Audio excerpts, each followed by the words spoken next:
Ryan Reynolds, it's great to see you, pal. You look good. Thank you, my friend. Are Thank those you. earbuds, or is there blood coming out of your ear? No, these are earbuds. These were a gift I got on the movie I was doing, which was shut down halfway through. Is this the one with The Rock? Yes, it is. Yeah.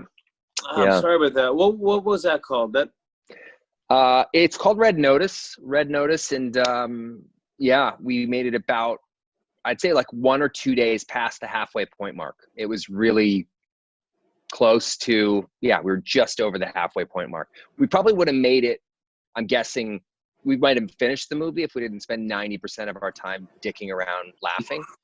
I've known Dwayne for like 15 years, so we tend to spend time trying to make each other laugh, which is a really irresponsible thing to do with Netflix, their money. But, it makes for a good movie in the end. Once you get take 28 down and in the can, you're set. I can't come right? back. Once I'm going, I can't come back. I start laughing, and I don't return. I have to take like an hour off. Yeah, ditto. It's like a compound problem, right? Like now the pressure's on to not laugh. It's a workout. So usually I seriously hurt myself. Like I'll punch my Charlie horse myself as hard as I possibly can.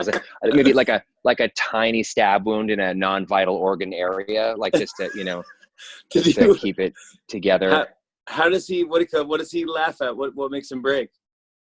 Well, he's I think one of the reasons I've been friends with him for a long time is that he really laughs at himself, which is one of the things I love about him. So like if you kind of parrot back his thing that he's doing in the movie, like if his line is like, Special Agent John Hartley of the FBI, and if you parrot it back like just 27% faster and with like a swear word, like I'm Special Agent John Hartley of the FBI, mother. He just like, he's gone. He's like, he leaves the room and he never comes back.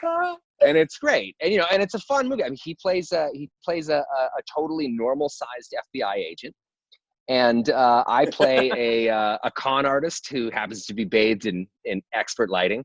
And then there's Gal Gadot, who plays a sort of a mystery figure in the movie that I don't want to give away. And she's amazing as well. And that was sort of it. I was sold. That was it. Yeah. And that's Red Notice. Do we know when? I guess as soon as quarantine's over, when it's safe. I'm assuming. Yeah, I think we're gonna be right back into it. Yeah. Where are you in quarantine? Who are you quarantined with? I am quarantined with my family, with Blake and our 3 daughters, and my mother-in-law as well. I know it's the best. It's one of those things where it's a split-second decision, right? You're thinking like, okay, we all got to quarantine together, but you're thinking, oh, this is gonna be a few days or something. So you gotta be careful. Like, at least I like the people I'm quarantined. I love them that I'm quarantining with. Like, it was a toss up for a minute there. Should I like quarantine with my publicly facing family or my secret family in Denmark? It was a real toss up. Of course, that must have been hard on you. I miss Luna, Lerket, and Un very much so. I love Un. Give my best to Un. Una is so sweet. Yeah, of course. Yeah.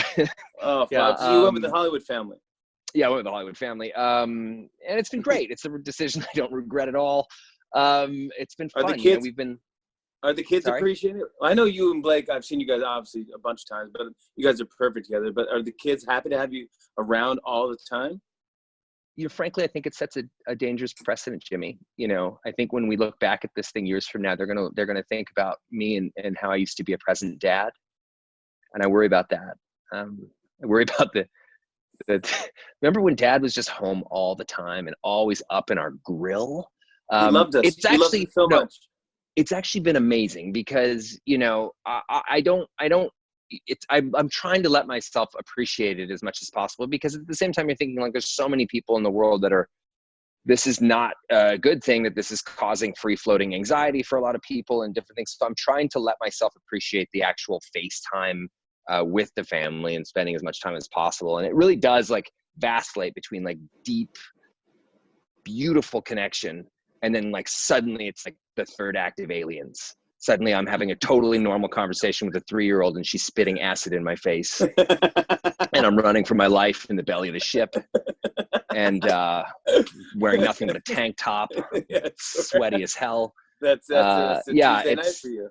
yeah, I kind of, this is what, I don't know, we're on like, I don't know, year 5 of quarantining. I'm not sure where we are, but it just, it changes on a dime, right? You're just like, what do you want for dinner, sweet angel? And she's just like, I want Cheerios.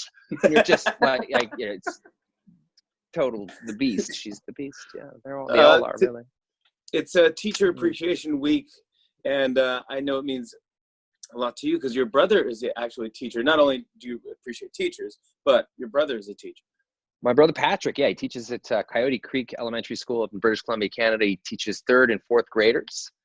He's an awesome guy. He's also an artist, so he brings something special and magical to those kids each and every day. And I'm really proud of him. Yeah. And I have another brother who's a first responder, who's works for the RCMP. He's a Royal Canadian Mounted Policeman, Terry.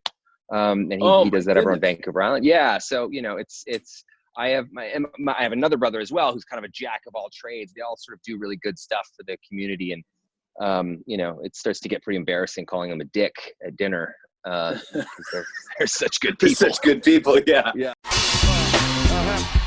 On and on and on.